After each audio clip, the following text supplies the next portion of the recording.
Assalamualaikum warahmatullahi wabarakatuh. Mohon izin memperkenalkan diri, nama Taruna Muda Rehan Rasali Rahman, Course TLB 23, nomor absen 17.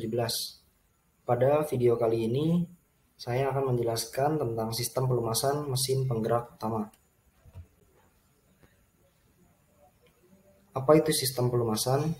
Sistem pelumasan adalah suatu cara kerja yang teratur antara bagian utama pelumasan dengan minyak pelumas untuk melakukan pelumasan, sehingga mencapai tujuan, yaitu bagian-bagian yang perlu dilumasi. Bila dua permukaan logam ditekan dan kemudian digerakkan, maka akan timbul gesekan. Gesekan mekanis makin besar bila permukaannya dalam keadaan kering. Bila antara dua permukaan itu ada lapisan pelumas, sehingga kontak langsung antara kedua permukaan logam itu bisa diperkecil, maka gesekan itu akan turun. Oleh karena itu, untuk memperkecil gesekan, maka diberikan lapisan pelumas sehingga gesekan yang terjadi adalah dengan molekul-molekul pelumas.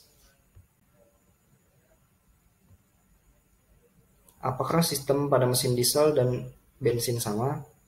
Sistem pelumasan pada mesin diesel pada dasarnya sama dengan pelumasan yang ada pada mesin bensin. Mesin diesel relatif lebih banyak menghasilkan karbon daripada mesin bensin selama pembakaran. Jadi, diperlukan saringan oli atau oil filter yang dirancang khusus. Sistem pelumasan mesin diesel dilengkapi dengan pendingin oli atau oil cooler untuk mendinginkan minyak pelumas, karena mesin diesel temperatur kerjanya relatif tinggi dan bagian-bagian yang bergerak juga kerjanya lebih berat daripada yang ada pada mesin bensin.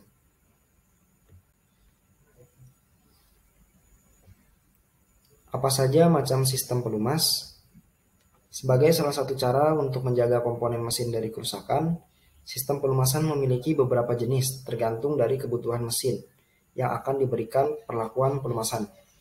Pelumasan pada mesin diesel dapat dibedakan menjadi dua jenis, yaitu sistem pelumasan kering dan sistem pelumasan basah.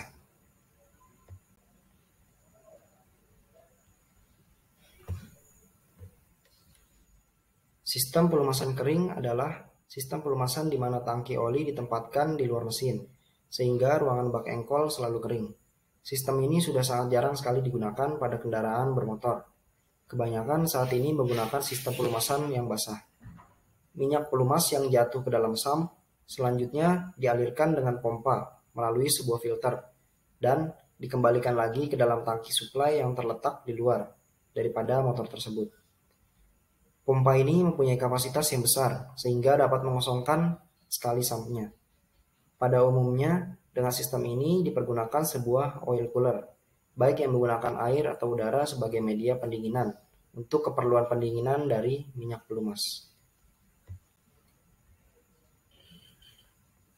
Kemudian adalah sistem pelumasan basah. Sistem pelumasan basah ialah sistem pelumasan motor yang memanfaatkan karternya sebagai penampung minyak pelumas. Dalam sistem ini, di bagian bawah daripada karter sebuah piringan atau pan yang juga merupakan tangki suplai dan ada kalanya sebagai alat pendingin untuk minyak pelumasnya. Minyak yang jatuh menetes dari silinder dan bantalan kembali ke tempat ini, untuk selanjutnya dialirkan kembali dengan sebuah pompa minyak ke dalam sistem pelumasnya.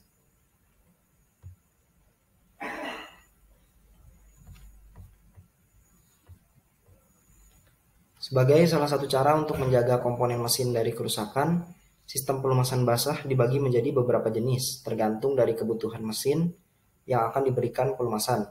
Macam-macam dari sistem pelumasan basah adalah, yang pertama itu adalah sistem celup. Sistem celup merupakan sistem pelumasan yang paling sederhana. Sistem ini tidak menggunakan komponen tambahan untuk mensirkulasi oli ke bagian mesin yang membutuhkan pelumasan. Batang penggerak atau connecting rod didesain sedemikian rupa sehingga dapat membawa sedikit oli yang akan memancar atau percikan ke dinding silinder akibat gaya sentrifugal dari putaran poros engkol. Kemudian ada sistem tekan. Minyak pelumas ditampung di karter mesin pada ruang engkol, oli dipompa ke seluruh bagian mesin yang membutuhkan pelumasan dan kemudian kembali ke ruang karter. Jika Anda pernah mendengar istilah tunggu oli naik saat memanaskan mesin, maksudnya adalah menunggu hingga sekiranya oli sudah cukup melumasi bagian poros engkol, poros cam, yang biasanya berada lebih tinggi dari posisi karter untuk mesin tegak. Sebagian besar komponen mesin yang bergerak memerlukan pelumasan. Hal ini dimaksudkan agar komponen-komponen mesin tidak cepat aus dan kinerja mesin tetap terjaga, melancarkan komponen mesin yang bergerak atau berputar dan mengurangi panas yang timbul. Adapun komponen-komponen sistem pelumasan meliputi: yang pertama itu ada pompa oli. Pompa oli berfungsi untuk menghisap oli dari bak oli dan menekan atau menyalurkan ke bagian-bagian mesin yang bergerak. Yang kedua itu adalah saringan oli atau filter oli. Fungsi saringan oli adalah untuk menyaring kotoran-kotoran yang terdapat di dalam oli sebelum oli itu melumasi bagian-bagian mesin. Kemudian yang ketiga itu adalah oli. Oli adalah cairan pelumas yang melumasi setiap bagian komponen mesin yang bergerak untuk mencegah gesekan dan panas yang berlebih. Kemudian yang keempat itu adalah culter atau oil pan. Berada di bagian paling bawah, berfungsi sebagai bak penampung oli. Di sana juga baut penguras yang digunakan untuk melakukan pengurasan atau pergantian oli. Yang kelima itu ada switch oli untuk mengukur tekanan oli dan mengirimkan sinyal apabila oli kurang atau habis. Indikator oli ada di dalam panel dashboard kendaraan, berbentuk seperti teko atau ceret dengan tetesan oli. Sekian adalah pemaparan mengenai sistem pelumasan. Apabila ada salah kata mohon dimaafkan. Wassalamualaikum warahmatullahi wabarakatuh.